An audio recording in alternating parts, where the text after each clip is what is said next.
Several years ago, my family and I we moved to a new home. And it was a brand new home. We had built the home. We had picked out all the fixtures. We'd picked out all the handles. We'd picked out all the color schemes. And it was exhausting. I don't know if you've ever had to experience that, but it was honestly details about things that, number one, I didn't know existed in the places I've always lived in. And number two, I wasn't sure that I really cared to know that they all existed. Nevertheless, we moved in and we loved it. It was an absolute haven.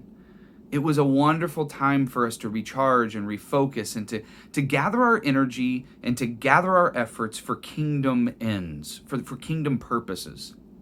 Here's one of the things, though, that I also remember within that first year of living there. In the front yard, they planted us a tree. I mean, I guess it was somewhat of a consolation prize. I mean, they had to wipe out several trees in order for our house to be there, and the least they could do is to plant one, at least, in order for it to grow. They planted it, and man, did it struggle to grow. We just moved out of this house about a month or so ago, and it was about 7-8 years living there, and the tree still, it was taller. It was getting as close to about 3/4 of the way up the house, but it still just looked like it was barely surviving. What was fascinating to me is there was another tree at my neighbor's house that was planted around the same time. But this particular tree was really close to the drainage ditch, where when it would rain, I mean, a river would flood this whole area. And that tree was right next to the edge of that stream. And what was fascinating is about a year into living at this location, I remember looking at my tree in the front yard and how it was struggling to even, look like that it was a tree and not a bush. And then I looked over at my neighbor's tree that was right next to the stream, and it was exploding. Matter of fact, whenever we moved just a month ago, that tree by the stream was so enormous, it looked like it had been there for 30, 40 years, but it had only been there for around 7 or 8. Why am I telling you this random story about a random tree? Maybe why am I even sharing with you about my tree envy? For the tree in front of me versus my neighbor's tree.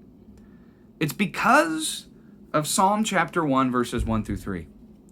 It's interesting how the Psalms begin, 150 Psalms, and it begins really with something more along the lines of wisdom.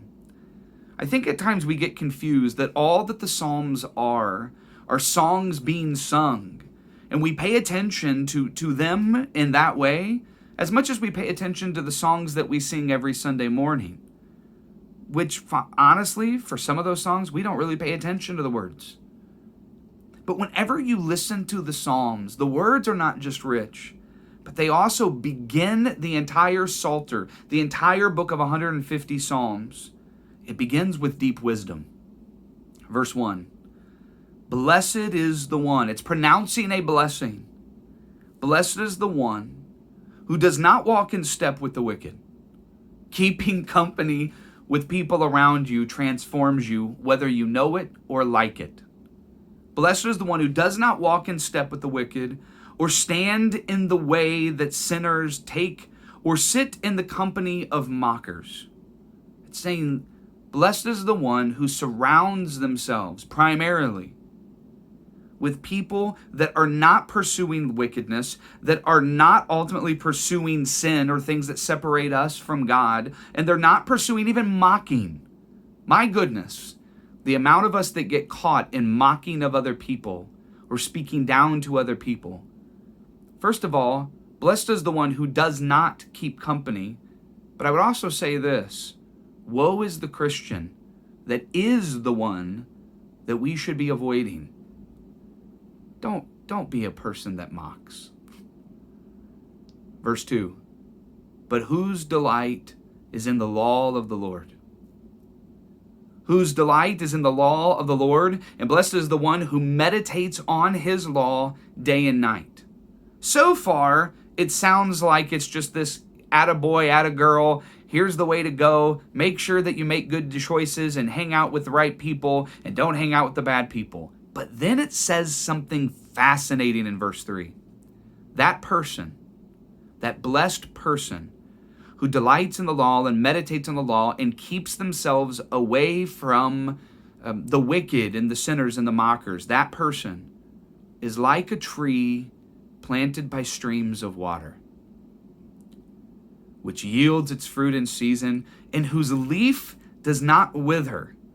Whatever they do prospers. Here's what it's saying. Many of us are focused, matter of fact, maybe even the reason why you're listening to this, because we are focused on and committed to spiritual growth. So here's my question I want to ask this week of us. What type of tree are you? Are you one that is planted by a stream of living water? Because if you are, what is fascinating is when the famine comes, when the drought comes, the tree by the stream continues to flourish, continues to produce fruit, continues to grow. I want you to take an assessment this week of the day that you're living. Where does your day begin? What happens in the middle? And where does the day end? And at the end of each day, I want you to reflect and ask yourself the question, where was my stream today? Was I able to carve away time to delight in and to meditate on the law and the words of God? Am I surrounding myself with people that are speaking negatively about other people or mocking other people, or frankly, even guiding me with their words and their ways into places that are not centered on God? This is the question I want you to wrestle with. What stream are you planted by? Or are you like my poor little tree in front of my home, that even 7, 8 years later, you haven't grown very much? My heart in these videos, my desire for you, is to plant yourselves by streams of living water, so that regardless as if you are in a time of plenty or in a time of absolute famish, that you will be able to endure, that you will be able to produce fruit, that you will be able to grow.